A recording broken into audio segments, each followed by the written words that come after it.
A'udzu billahi minasy syaithanir rajim. Bismillahirrahmanirrahim. La uqsimu bihadzal balad wa anta hillum bihadzal balad wa walidin wa ma walad. Laqad khalaqnal insana fi kabad. Ayahsabu an lan yaqdira alayhi ahad. Yaqulu ahlaktu malan lubada. Ayahsabu an lam yarahu ahad. Alam naj'al lahu 'aynayn wa lisanan wa shafatayn wa hadaynahu najdayn. Falaqtahamal 'aqabah wa ma adraka mal 'aqabah. Fakku raqabah aw it'amun fi yawmin dhi masghabah yatiman dha maqrabah aw miskinan dha matrabah. Thumma kana minal ladzina amanu wa tawasaw bis sabri wa tawasaw bil marhamah. Ulaika ashabul maimanah. Walladzina kafaru bi ayatina hum ashabul mash'amah. Alaihim narum muqsadah. Sadaqallahul azim.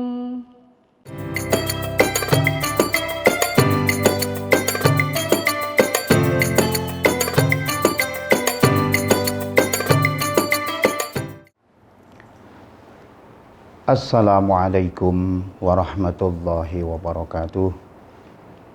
Alhamdulillahilladzi arsala rasulahu bil huda wa dinil haqq liyudhhirahu 'alad dini kullih walau karihal kafirun. Asyhadu an la ilaha illallah wahdahu la syarikalah wa asyhadu anna Muhammadan abduhu wa rasuluh la nabiyya ba'dah. Kaum muslimin muslimat rahimakumullah, puja dan puji syukur marilah senantiasa kita panjatkan kehadirat Allah Subhanahu wa ta'ala yang sampai saat ini masih memberikan nikmat dan karunia-Nya kepada kita semua berupa kesehatan, keselamatan, meningkatnya kenikmatan yang telah diberikan kepada kita semua, yaitu nikmat iman, nikmat Islam dan ihsan, sehingga sampai saat ini kita masih bisa melaksanakan perintah-perintah Allah Subhanahu wa ta'ala maupun tugas-tugas kita dalam keseharian kita masing-masing. Sholawat serta salam tidak lupa semoga tetap tercurahkan kepada baginda Nabi besar kita Nabi Muhammad sallallahu alaihi wasallam. Fa insyaallah para jamaah, apabila kita senantiasa mengikuti sunnah-sunnah ajaran-ajaran dari baginda Nabi kita Muhammad sallallahu alaihi wasallam, fa insyaallah kelak di yaumil qiyamah kita akan mendapatkan syafaat atau pertolongan dari baginda Nabi Muhammad sallallahu alaihi wasallam. Amin amin Allahumma amin. Hadirin jamaah rahimakumullah, jamaah yang dirahmati Allah Subhanahu wa taala.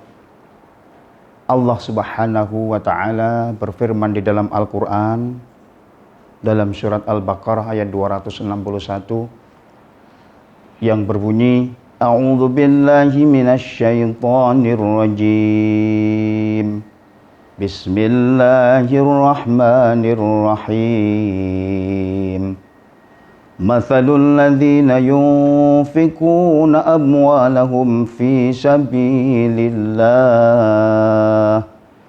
sabilillahi kamathali habbatin ambatat sab'a sanabila fi kulli sumbulatin mi'atu habbah wallahu yudha'ifu liman yasha' wallahu wasi'un alim.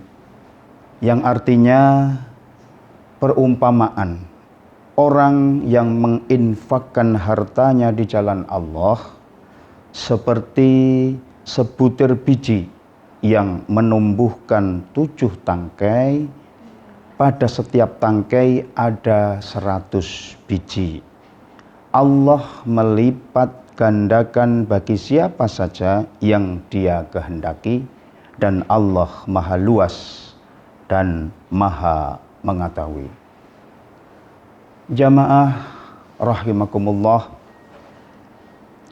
begitu besar pahala yang dijanjikan Allah Subhanahu wa taala. Begitu besar hikmah manfaat yang dijanjikan oleh Allah Subhanahu wa taala bagi orang-orang yang rajin bersedekah atau gemar bersedekah. Seperti yang telah saya sebutkan di atas, bahwa akan dilipat gandakan bagaikan sebutir biji yang menumbuhkan 7 tangkai. Kemudian 7 tangkai itu dalam 1 tangkai akan tumbuh atau berbuah 100 biji. Demikian Allah menggambarkan betapa besar pahala orang-orang yang gemar melaksanakan sedekah. Jamaah rahimakumullah, ada sebuah kisah di zaman Rasulullah.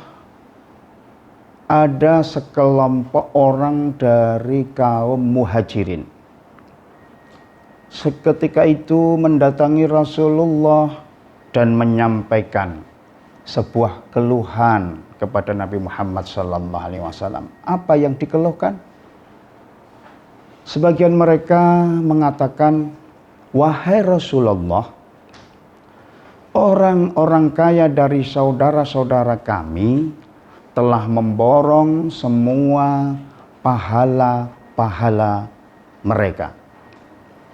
Wahai Rasulullah, orang-orang kaya dari saudara-saudara kami telah memborong semua pahala-pahala dari tingkatan yang paling kecil hingga ke tingkatan yang paling besar atau paling tinggi. Rasulullah sallallahu alaihi wasallam tersenyum. Ada apa gerangan dari sekelompok kaum Muhajirin ini menyampaikan hal yang seperti itu? Wahai sahabat, bagaimana engkau bisa menyampaikan yang seperti ini?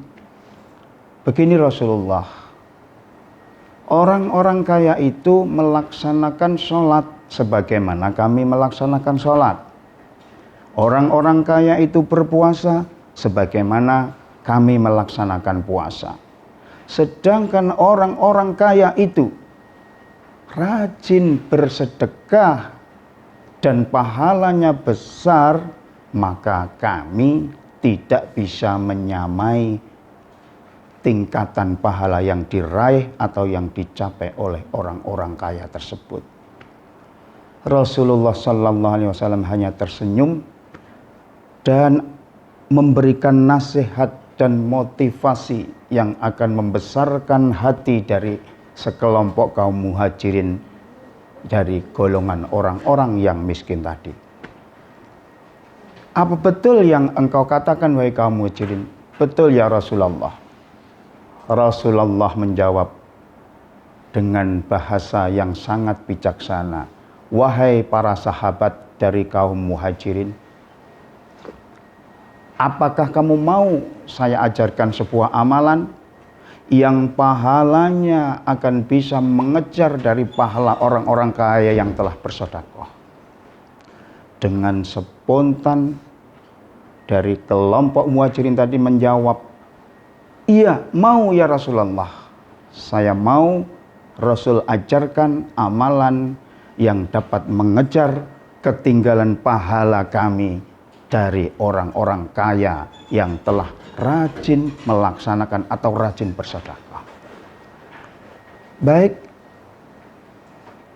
bacalah bacaan-bacaan tasbih, bacalah bacaan-bacaan tahmid, dan bacalah bacaan-bacaan takbir masing-masing 33 kali setelah selesai sholat 5 waktu. Saya ulangi, bacalah bacaan tasbih, bacalah bacaan tahmid, dan bacalah bacaan takbir masing-masing 33 kali setelah selesai sholat 5 waktu. Kemudian para sahabat dari golongan muhajirin semuanya pulang, dan apa yang diamanahkan oleh Rasulullah dilaksanakan dengan baik setiap harinya. Tetapi selang waktu yang tidak begitu lama, kembali kepada Rasulullah dan mengadukan halnya lagi. Wahai para sahabat, mengapa kamu kembali lagi?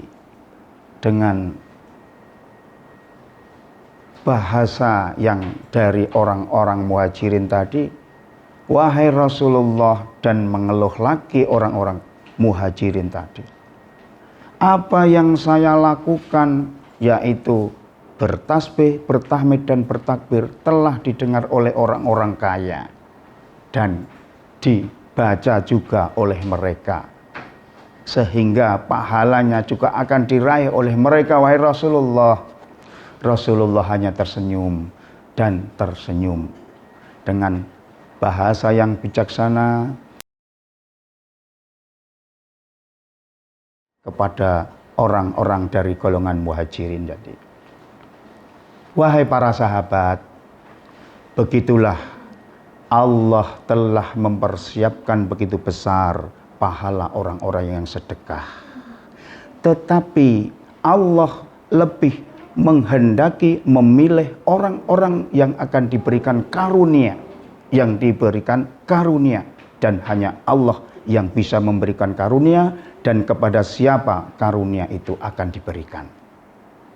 Untuk itu, baik para sahabat dan semuanya saja, bagi orang Islam, apakah itu menjadi orang kaya, apakah itu menjadi fakir miskin, semuanya sebenarnya tidak menjadi permasalahan. Bagi orang kaya, janganlah digunakan kekayaannya itu untuk menjadikan takabur atau sombong, bagaikan Korun yang begitu sombong dalam riwayat-riwayat disebutkan. Kemudian bagi orang miskin sebenarnya juga tidak ada halangan untuk sama meraih nilai-nilai pahala yang nilai-nilainya sama apa yang diraih oleh orang-orang kaya tadi. Demikian sedikit kisah dari sahabat muhajirin yang telah mengadukan kepada Rasulullah. Jadi dapat kita ambil satu kesimpulan bahwa beramal berbuat baik atau dalam hal ini bersedekah tidak menutup kemungkinan dilakukan baik oleh orang-orang yang kaya atau orang-orang miskin. Jamaah rahimakumullah, saya kira ini yang dapat saya sampaikan. untuk waktu kali ini. Mudah-mudahan Anda ada guna dan manfaatnya. Wal afu minkum billahi taufiq wal hidayah waridha wal inayah. Wassalamualaikum warahmatullahi wabarakatuh.